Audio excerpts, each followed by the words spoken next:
And first physically, now we already do that mentally.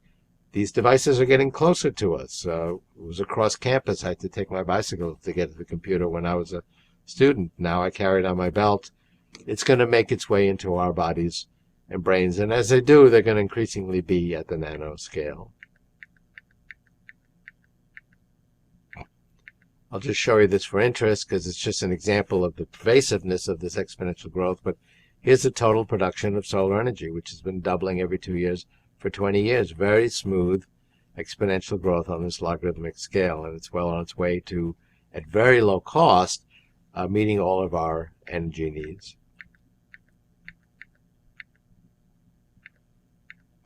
So if we go out to 2029, nanobots will be ubiquitous.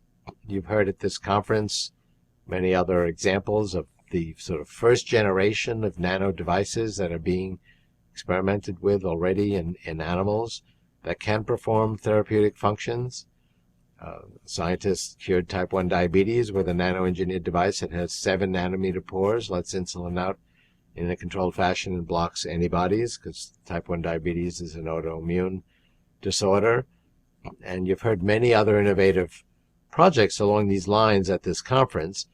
And if you've been following this conference, you can see already that the scale and precision and complexity of these devices is increasing very rapidly from year to year.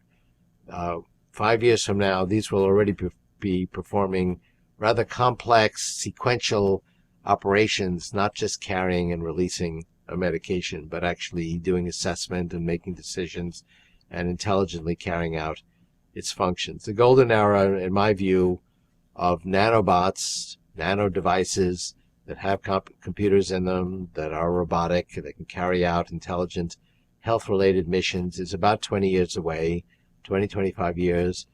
It's about 15 years away for biotechnology. So these nano robots are really the third bridge to radical life extension, but ultimately they will be able to keep us healthy at the level of individual cells. They'll destroy disease or malfunctions or genetic errors at the level of one cell before it gets to the level of an organ and is life-threatening. They'll be able to reverse aging processes, and that really will dramatically increase life expectancy. We'll ultimately get to the point where these nano devices can go in and actually gather the information that make us up. If you ask, what am I? You say, well, Ray, you're not information. You're this physical stuff here, this skin and bones. Well, but that is actually information, because the particles flow through me. I'm a completely different set of particles than I was 6 months ago. And it's just like a river. I mean, is the river still there? Well, the water is completely different than it was a few seconds ago, but the pattern is the same. And we are a pattern of information. The particles kind of flow through that. And right now we have no way of backing up that information. If I drop this out the window and it smashes into pieces, I can recreate its personality because I've backed up its memory, its skills, and I can recreate it. It's not a metaphor to say that there's information in my brain. There's a brain file that constitutes my personality, my skills, my memories. But right now I have no access to that. I can reflect some of that by gathering documents and all my work product and videos, and I have that of my father, for example. But we really don't have direct access to the mind file.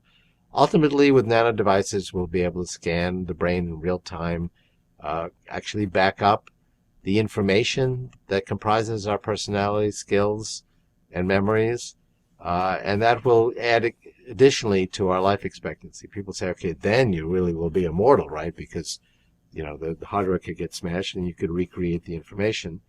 But I will point out that information doesn't necessarily last forever either. If we forget about it, if we don't maintain it. Try going back now to some file that you forgot about and you stumble upon it. It's a WordStar word processing program. And you have it. But is that information still alive? You no longer have the WordStar program to run it on. You don't have the operating systems that WordStar required. There's no help desks. Maybe with a heroic effort you could access that information. But basically the moral is, if we don't care about information, it doesn't last. It doesn't live. And the same thing is true of our human bodies today. If we don't care about ourselves, we're not going to last that long. But if we're continually maintaining and updating and upgrading and taking advantage of the latest knowledge, we can keep the human body going a very long time and ultimately indefinitely. And we can keep information going indefinitely. And that's fundamentally what we are.